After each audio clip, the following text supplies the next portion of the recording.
Hola y bienvenidos a este video de Óscar Habla Mate.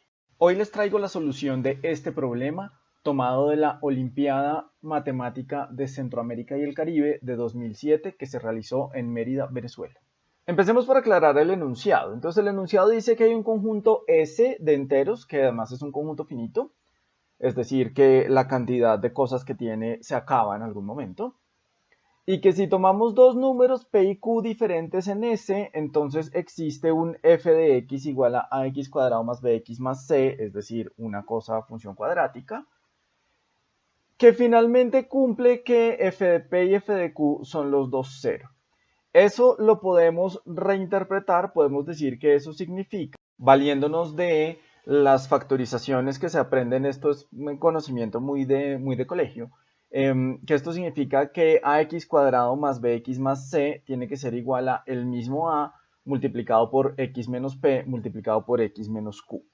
Y eso tiene una conclusión inmediata y es que b es igual a menos a por p más q y c es igual a por p por q.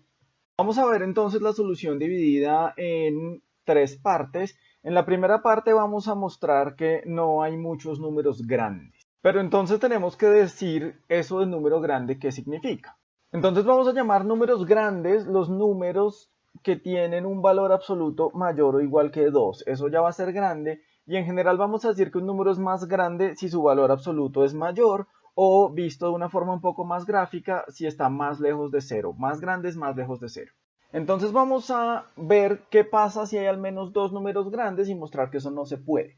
Entonces supongamos que hay al menos dos, sea K el número más grande dentro del conjunto, acuérdense que como es finito tiene que haber un más grande, y sea G otro número grande dentro del conjunto, y pues sabemos por las condiciones que a por x menos k por x menos g debe ser igual a ax cuadrado más bx más c para algunos valores a, b y c también dentro del conjunto. Pero eso quiere decir que c es igual a por k por g, que implica que el valor absoluto de c es el valor absoluto de a por el valor absoluto de k por el valor absoluto de g.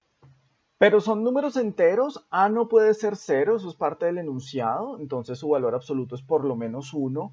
G es un número grande, o sea, su valor absoluto es por lo menos 2. Entonces el valor absoluto de C es más grande que el valor absoluto de K. Pero eso no es posible porque K era el más grande en el conjunto S y C también pertenece al conjunto. Entonces tener dos números grandes nos llevó a un absurdo, lo que se llama una contradicción, y entonces como conclusión tenemos que decir que hay máximo un número grande en el conjunto S. En la segunda parte vamos a mostrar que no hay dos números con el mismo signo, es decir, no hay o dos positivos o dos negativos. Entonces de nuevo nos vamos a preguntar qué pasa si hay al menos dos para llegar a una contradicción. Lo primero es que si hay dos números con el mismo signo, como son enteros, al menos uno de ellos debe ser grande. Entonces podemos escoger dos elementos de S con el mismo signo, m y n, y vamos a decir m es un número grande. Y vamos a escribir la expresión a por x menos m por x menos n igual a ax cuadrado más bx más c, que sabemos que se puede escribir, es lo que dijimos desde el principio en la interpretación del problema. Pero entonces b, que es igual a menos a por m más n, va a cumplir que el valor absoluto de b es igual al valor absoluto de a multiplicado por el valor absoluto de m más n, y acuérdense que m más n tiene el mismo signo.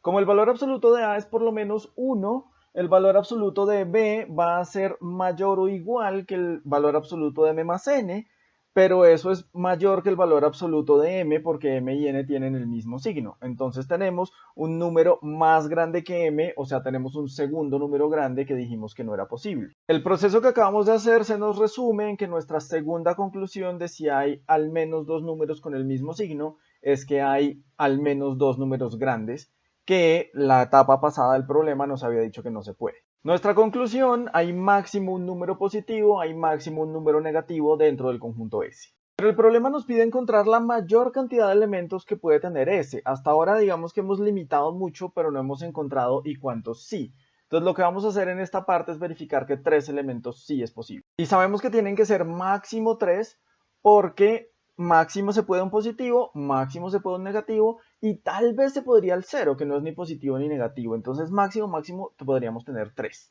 Y bueno, mostramos que con el conjunto S, que sean los tres números menos 1, 0 y 1, sí es posible, que eso quiere decir tomar las tres posibles parejas que salen ahí y mostrar para cada una un polinomio cuadrático que tenga esos dos números como raíces y que tenga sus coeficientes, sus famosos a, b y c dentro del conjunto. Y eso es lo que está ahí.